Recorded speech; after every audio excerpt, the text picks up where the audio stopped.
Yes, it is me again. What a surprise. Passing it from myself to myself like the worst game of American football in the world. So I should be here with Chris Nouveau now from Microsoft. There we are. Fantastic. Lovely to see you, Chris. Thank you for having me, Callum. No worries. So, for those who don't know, this is our On the Sofa with ISE section. And Chris is a digital advisor at Microsoft. And we're just kind of go through and just have a chat about, I guess, smart buildings and what Microsoft is doing in that space. So, I guess to kick off, Chris, if you just want to give yourself a very quick introduction so our lovely viewers know a bit about you and your employment history. Yeah, sure. Chris Bo, I'm a digital advisor for Microsoft.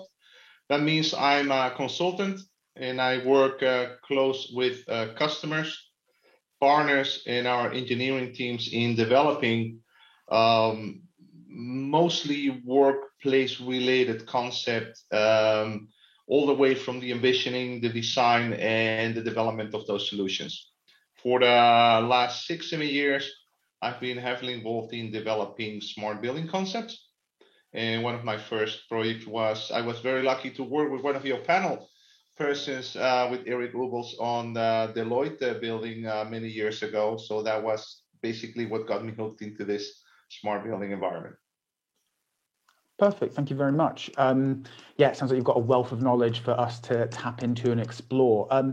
So first things first, I guess when some people think of Microsoft, smart buildings aren't really the first item that comes to mind. And I think for those of us who kind of have that, view, could you outline what Microsoft is doing in this space?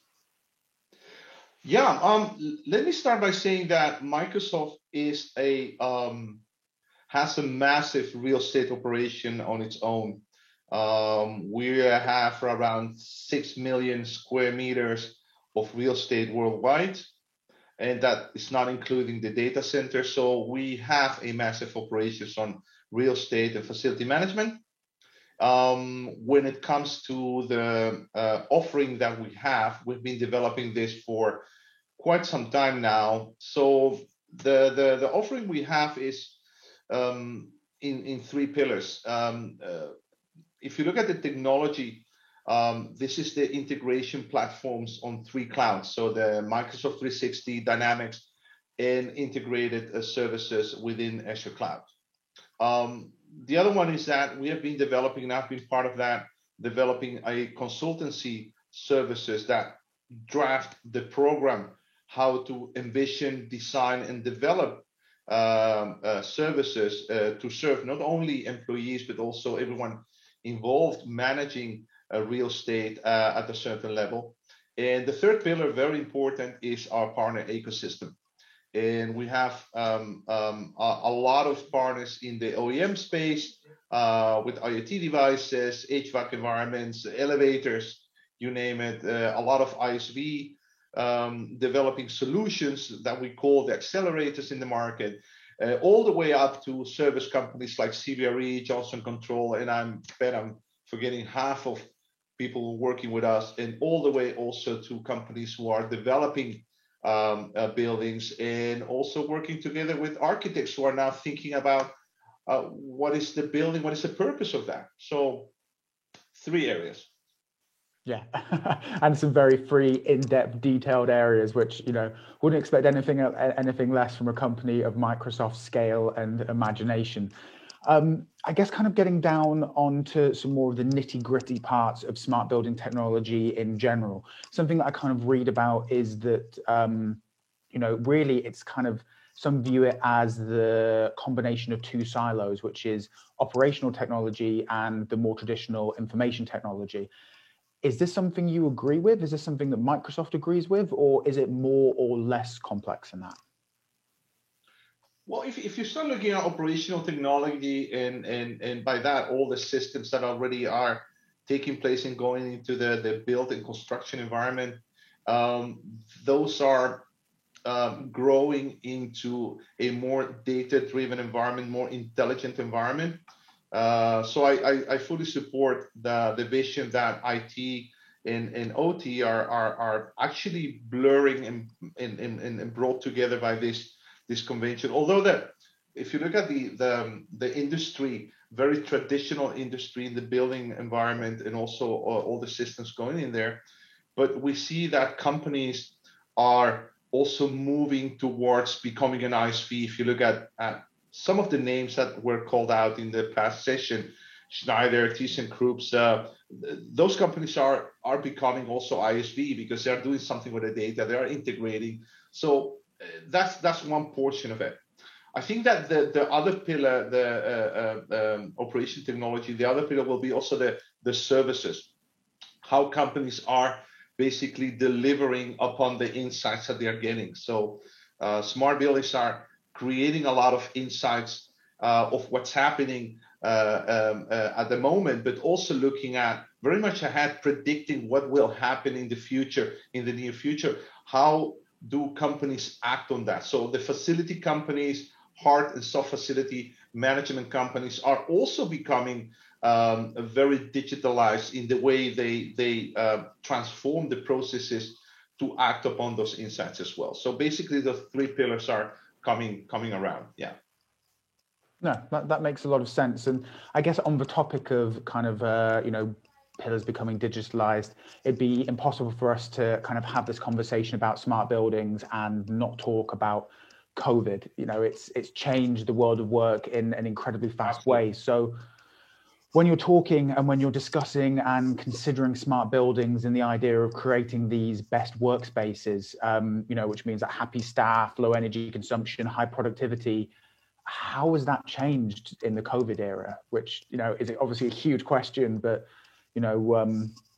one that I'm sure is, Microsoft and yourself have some fantastic answers for. I think that we are living a very different reality today. So I think that aside from the solutions where companies are looking for today, I would like to start this answer by setting us in a different starting point. If you look at 2020, that is basically a year that changed a lot for a lot of us, if not most of us. We need to be conscious that we all develop new habits and new skills to remain connected and above all to remain safe. So that will dramatically impact the way that we see work. My prediction is that, as soon as we can, we will rush into the office and we will have that cup of coffee and that handshake with colleagues. But we will actually draw back to a situation that we like the hybrid workspace. So if you look at the numbers, a recent poll that we did, 80% of the managers worldwide are expecting a new set of policies around flexible work. And keep in mind that for many of those companies, that wasn't possible. And if you look at the employees, over 70% is actually already saying that they will make use of those new policies and the situation that they will be in. So they will embrace the situation of hybrid work while they take care of many other things and work themselves. Now, when you look at the questions that I have and many of our colleagues is about creating a building that will be digitally adaptable for this new reality. And we are talking then about integrated and responsive environments. So on one hand, you have a lot of technology that will keep you safe. And much was said in the last session, but you have all sort of sensors, cameras, and all sort of safe access pathways that touchless you can actually navigate through a building. But I think the most important, and that's when the whole strategy about transformation comes in, is that you really need to have a plan to actually assess what the situation is, develop contingency methodologies to respond quickly to those areas of work that you are lacking behind, and come up with a plan to how are you going to return to the office. And that is also a large part of how people needs to behave. What are the new set of policies that you have? How do I need to respond to the new policies and to this, social distances and everything else? So it is a process, people, and technology oriented. And the questions we have very practical. The resizing, how many square meters will I have?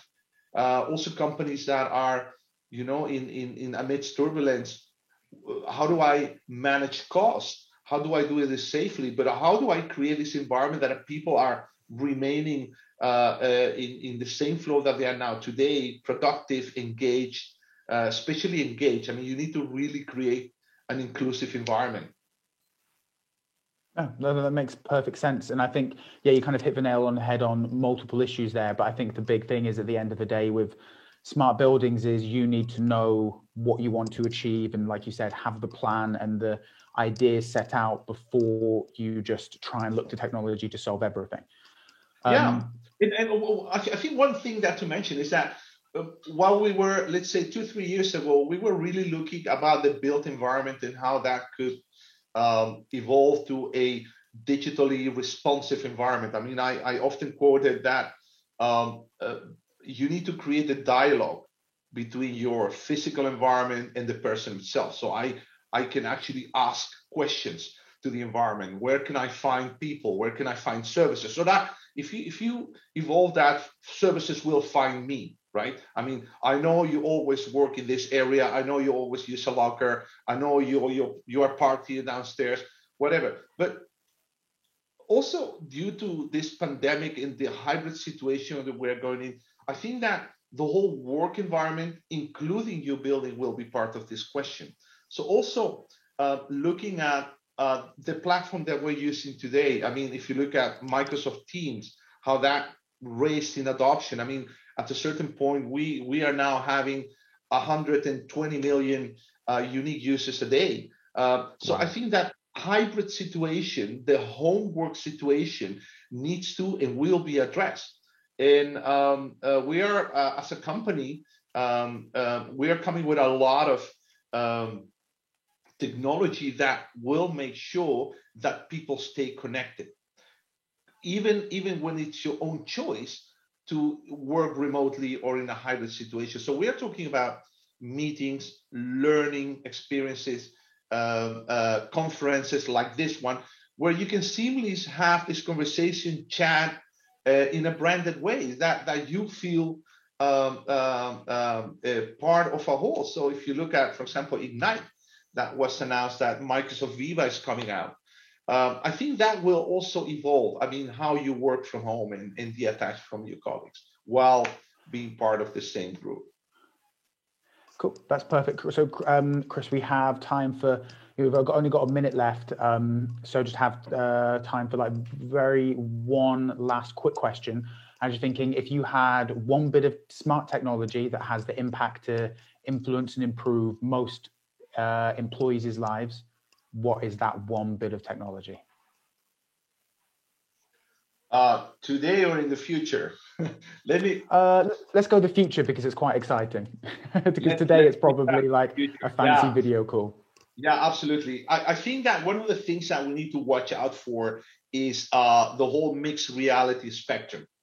And a new product like Microsoft Mesh will be part of that as well. And many other products. I mean, I'm not here only for Microsoft, but this is the immersive experience between the 2D and 3D experience, where you can actually kind of like teleport yourself and work through an experience where, in our case, we use HoloLens, but also tablets and everything, that I can actually be in this room here. And instead of looking at my laptop, I will be looking at your avatar. And I can combine documents, I can combine places, I can combine and drag people, spaces from all over the world to actually be in the same room. I think that is, to me, the most exciting thing that is happening today. And I'm lucky to be in one of those programs working about this and around this technology. But I think that is going to be a game changer. No, I completely agree. I can't wait to see what the next 5 to 10 years and beyond looks like, especially with mixed reality, with all the tech that's exploding into the world at the minute. So, Chris, just wanted to say thank you very much for that conversation. It was absolutely fascinating and appreciate your time. Next up, we have a continuation of this fantastic, brilliant, imaginative run of analysts and experts. And the cherry on the top of this lovely pie is Sean Wago from Avixa, and he is going to give us his analysis of the market opportunity that smart buildings bring to various vertical markets. And here he is.